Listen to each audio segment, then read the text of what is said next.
کہ یہ جو وظیفہ ہے اس کو اس وقت میں کرنا یہ مطلب سنت ہے، یا اس کو خام خام رسول اللہ صلی اللہ علیہ وآلہ وسلم کی طرف منسوب کر دیا جائے گا تو پھر اس میں ممانعت بھی ہے اور پھر وہ غلط بھی ہو جائے گا، پھر تو اس کو بالکل بھی نہیں کرنا چاہیے، کیونکہ جو عمل رسول اللہ صلی اللہ علیہ وآلہ وسلم نے کیا ہے اس کو ہم کریں گے، سنت ہے، اور جو آپ صلی اللہ علیہ وآلہ وسلم نے نہیں کیا اس کو آپ کی طرف منسوب کر دینا یہ بہت بڑا گناہ ہے، اس لیے منسوب نہ کریں۔ اگر کوئی آپ کو بتاتا ہے، کوئی عالم بتاتا ہے، کوئی عامل بتاتا ہے اپنے تجربے کی روشنی میں کہ اس وقت میں یہ سورت کو اتنی دفعہ پڑھا جائے تو خیر و برکت ہوتی ہے، رزق میں برکت، رزق میں وسعت ہوتی ہے، تو پھر اس کو کرنے میں کسی طرح کا بھی کوئی بھی مذائقہ نہیں ہے۔ جس طرح ایک بہت بڑا مشہور عمل ہے اسی حوالے سے، جب سورج گرہن لگتا ہے اس میں کیا جاتا ہے، اور اس کی وجہ سے اللہ رب العزت اس کی برکت سے لوگوں کو ان کے رزق میں برکت بھی دیتے ہیں، وسعت بھی ہوتی ہے، اور بہت سارے ان کے کام بن جاتے ہیں۔ کام بنانے والی ذات تو اللہ رب العزت کی ہے، اور اس عمل سے اللہ رب العزت کی رحمت متوجہ ہوتی ہے اور برکتیں متوجہ ہو جاتی ہیں۔ اور وہ عمل اس طرح سے کیا جاتا ہے کہ جب سورج گرہن ہوتا ہے تو نماز کسوف ادا کی جاتی ہے، یعنی جو نوافل ہوتے ہیں سورج گرہن کے ان کو اچھے طریقے سے ادا کیا جاتا ہے، پھر استغفار توبہ کی جاتی ہے اللہ رب العزت کے حضور، پھر وہیں پر بیٹھے ہوئے درود شریف کو پڑھا جاتا ہے 11 مرتبہ۔ اس کو سمجھ لیں، اگر آپ کرنا چاہیں تو اس کو کیجئے گا، انشاءاللہ بہت زیادہ اس کے فوائد آپ کو حاصل ہوں گے۔ 11 مرتبہ درود شریف پڑھا جاتا ہے اول، اور پھر 101 مرتبہ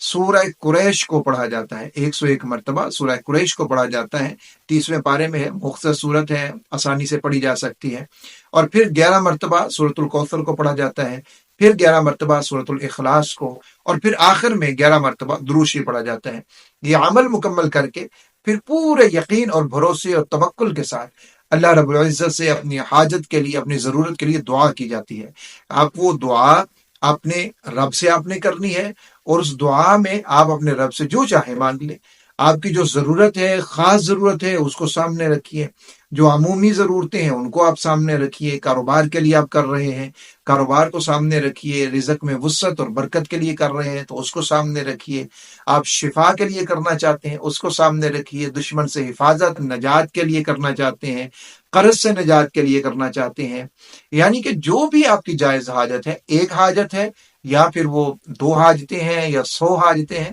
جتنی بھی آپ کی حاجتیں ہیں ان حاجات کے لیے آپ دعا کیجئے، اور دعا میں یہ بات یاد رکھیے کہ وہ دعا اللہ تعالیٰ کے ہاں قبول نہیں مردود ہو جاتی ہے، کہ جس دعا میں ہمارا ذہن کہیں اور ہو، زبان کہیں اور ہو، دل ہمارا کہیں اور ہو۔ اگر یہ ساری چیزیں علیحدہ علیحدہ ہیں اور ہم بس زبان سے بولتے جا رہے ہیں اللہ میرا کام ہو جائے، اللہ مجھے یہ مل جائے، اللہ مجھے وہ مل جائے، اور ذہن کہیں اور گھوم رہا ہے، کوئی کاروبار میں یا کسی اور ٹینشن میں لگا ہوا ہے، دل جو ہے وہ کہیں اور پہنچا ہوا ہے، تو ایسی دعائیں اللہ رب العزت کے ہاں مقبول نہیں ہوتی، وہ مردود ہو جاتی ہیں۔ تو دعا جب بھی کریں اس موقع کے اوپر یا نماز کے بعد یا جب بھی آپ دعا کریں تو دعا ہمیشہ